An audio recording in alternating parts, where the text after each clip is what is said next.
Before we start this video, I just wanted to let you know that there are links in the description box of ways that you can help the Black Lives Matter movement and fight against police brutality and racism. Click the links in the description. Black Lives Matter. So, it's raining. Oh, I don't actually look too bad. I had a jacket on and the jacket is now very wet. Mask mark. I just loaded the groceries in the rain, which is just, personally, one of my favorite things. If you know me, you know that I absolutely hate rain. So much that it makes me choke, apparently. But other than that, my Kroger trip was great. So I saw this a couple weeks ago. Kroger has a little Pride display. And when I saw it a couple weeks ago, it was completely full of stuff. And I didn't buy anything at that time because I think it was on a Tuesday and I was rushing to get the food pantry stuff. So then today, I was like, I'm gonna buy some Pride stuff. And they're almost out. Like, there's only a few things left on that display. And it's so exciting because, I don't know if you know this, but I live in a tiny town in Indiana, and while I now know that our town has a lot of people who are members of the LGBT community, like myself, this time a year ago, not only did I not know that, but I was also closeted. And I don't know, I saw that display and it made me think of me for years, even just a year ago, but for years, thinking I was the only person in this tiny town who could possibly be questioning their sexuality. And here we are, my tiny town Kroger has an entire Pride display. I mean, it's very small, but it's exciting. And not only do they have this Pride display, but people have bought the stuff off of it, so much so that there's not as many things left. And it's just, I don't know, it makes me so happy. And it makes me happy for the other me's, you know, that are still living in small town Indiana or small town wherever and feeling alone. And yeah, it's exciting. So I bought a couple things. I didn't really have a use for luggage tags or lanyards or socks, but I did buy a little zipper pouch and I got the rainbow face stick so we can draw rainbows on our faces. Especially since there's no Pride this year. There's not going to be a Pride to go to. So, I don't know. I've been thinking about having my own little backyard Pride. Just our family and maybe like a couple people once it's okay to have people over. So, I don't know if that's going to happen. But at least my family will have a nice, cute little backyard Pride with our things. I'm going to order some party supplies and have our own little Pride with my family. Which is exciting. Can you see everything falling? Oh, you can kind of see the white stuff falling from the sky. There, you can kind of see it all hanging out on the roof. Just, it's like it's snowing, but it's cotton. They are playing badminton. So apparently one of the birdies ended up on the roof. Wait for it. Did you get it? Did you find, oh.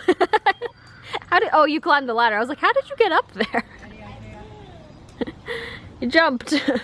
So hello, it is time for us to have a little chat. So, I've already filmed one time me trying to talk about current events regarding Black Lives Matter and the protesting and that whole racial inequality, and I tried to talk about how it relates to my family, but I didn't like it. I feel like I just rambled a bunch and didn't really make any points, and I filmed it earlier this week, and since then some things have transpired, including a vigil was announced for our tiny town, which was very exciting. Some members of our community organized a vigil that was supposed to take place last night, and then within a matter of less than 48 hours and some circumstances that I still am not really sure what happened, they were forced to cancel the vigil. And so I'm just gonna read you an Instagram post that I wrote because it took me forever to write the post. Yay, dysgraphia. So I'm just gonna read my post, but basically, yeah, I'll read the post.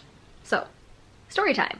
Thursday, which was for me yesterday, I had the opportunity to peacefully demonstrate outside our city building with my family and other members of my community. For reference, I live in a small town in Indiana. Some of our community members had organized a vigil for George Floyd, which was scheduled for Thursday night. They were met with a huge amount of support from many local residents, but there was also a surprising, or not surprising, amount of pushback and frankly anger that this event was even going to take place. Through a series of events, they were forced to cancel the vigil due to the complete silence coming from our community leaders such as our mayor and police department, as well as information that they had been the ones urging the event organizers to not move forward. We decided to demonstrate peacefully outside their city building. We wanted to show that this is an issue that members of our city do care about and that we will not be silenced or swept aside. While we were there, our mayor and police chief came outside to speak with us. The conversation remained civil and respectful. The mayor and chief shared their side of things and then were willing to answer any questions or concerns we had. The conversation ended with a request from us that the city and/or police department issue a statement regarding our concerns, condemning George Floyd's death, as well as condemning police brutality. To be honest, at the end of our conversation, I was not sure that we had made much of a difference, but I was confident that we had made our voices heard. To my surprise, the next day, that's today, our mayor and police chief released a statement. Now, this isn't the most impressive statement I have ever seen, nor does it address how the city will support the members of our community who are speaking out regarding this issue, or if they even support us at all, but it's a start. It's a tiny step, but it's a step in the right direction. And it now gives us, as citizens, something to hold our city leaders accountable to. To our community leaders, we are watching, and this will not be the last you hear from us. Our small town has a long way to go regarding racism and racial inequality, and we will not stop until all members of our community are equally respected, protected, valued, and welcomed. It is my hope that our city will continue to take the necessary steps to continue moving forward. And to my community, never underestimate the power you have to make a difference. Though we may look small, we are a mighty force for good, love, equality, and change. So, that's where I am right now. Feeling like we may have taken a tiny little step in the right direction, and anxious and eager to continue to do more. Okay, so ignore that. I just ate Airheads. So, yay. But I wanted to say this because it is the night of the vigil and I wanted to talk about it a little bit. So, first of all, the vigil that was originally canceled for our city was supposed to take place last week on Thursday, and it was canceled, and it was loosely rescheduled for tonight, but as a much smaller event of just a few people. So we heard about it and we attended, and it was fantastic. And here's a little bit of footage from our tiny town's vigil to honor George Floyd and all the other victims of police brutality, as well as to show our support for Black Lives Matter.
want to start by saying it is not my place to stand here as a cisgender white man and tell people of color and black folks if they have or have not been subject to police brutality in our community, and that is not my intent.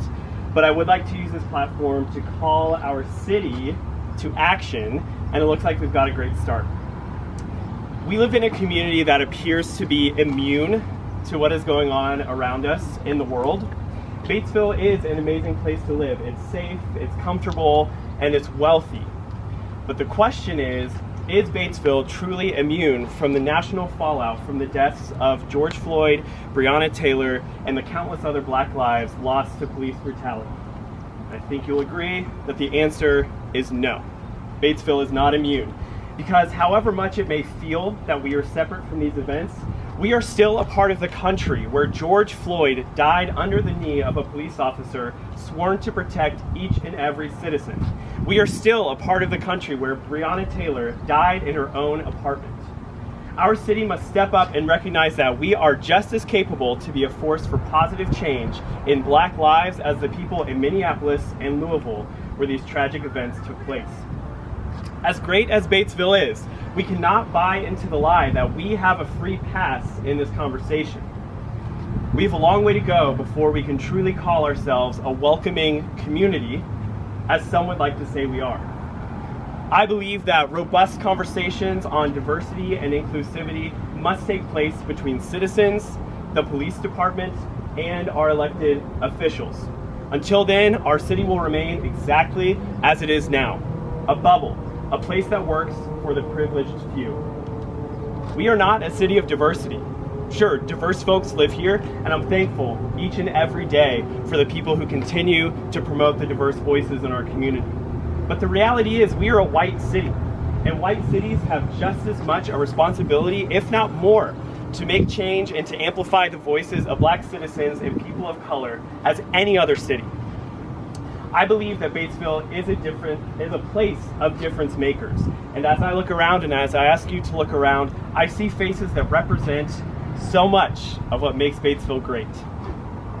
The reality is, we in this circle, or whatever we call this, we are the future of Batesville. We are the voices of Batesville. We are the people who will affect the most change.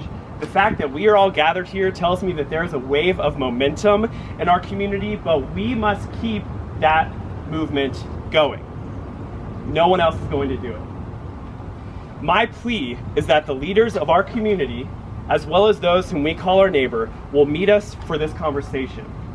So, I formally invite the community of Batesville, especially our elected officials, to join us at the table to discuss the issues of racial injustice in America, from the smallest towns to the largest cities. Only once we are all represented at the table can change happen, and we as a city can become a force for mobility in our area, our state, and in our country. I challenge our community, including us, to be teachable, correctable, patient, consistent, and vigilant. And guys, this is just the beginning. We've got a long way to go. So let's get started. Thank you. Without fear of being harmed or killed. I can go jogging. Ahmaud Arbery could not do that. I can be detained by police. George Floyd could not. I can go birding. Christian Cooper couldn't. I can relax at home.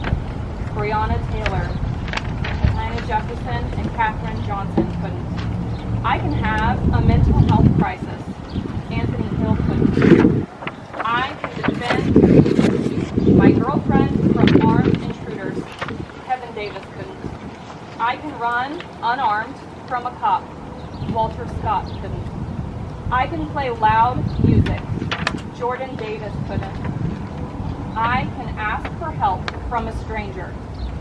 Renisha McBride couldn't. I can play with a toy gun. Tamir Rice couldn't. I can lawfully carry a weapon. Philando Castile couldn't. I can get a traffic ticket. Sandra Bland couldn't. I can walk home with Skittles. Trayvon Martin couldn't. I can party on New Year's Eve. Oscar Grant couldn't. I can go to church. The Charleston Nine couldn't.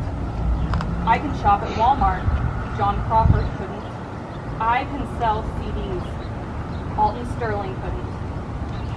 I can owe a fine. Nicholas Thomas couldn't. I can take out my wallet. Amando Diallo couldn't. I can breathe. Eric Garner and George Floyd couldn't. Black Lives Matter. Racism being up for debate, the fact that that's a question, that we have to debate if racism is acceptable or not, that's something that's beyond me. All lives matter shouldn't be a thing until Black Lives Matter. Right. So I hope what you take from today, you can educate your neighbors, your family, your friends,